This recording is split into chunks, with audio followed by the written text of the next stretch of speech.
Ако знае какво ще се случи, аз съм абсолютно малумен да кача такова нещо, да бъда организатор на битки, гонки и така нататък.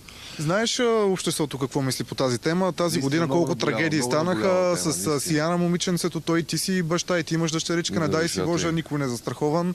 Да.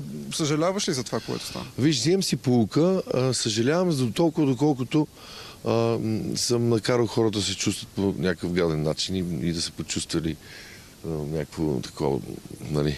Добре, не мислиш ли, че беше опасно? Не. Истината е, че не беше опасно. Изглеждаше стряскаш, отиваш газ, отлява лента вдясно, човек пред теб. Изглежда така, но не беше.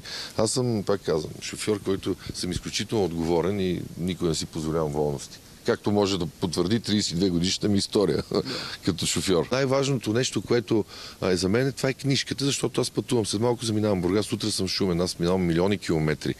Така че за мен това е най-важното нещо и съобразявам наистина много.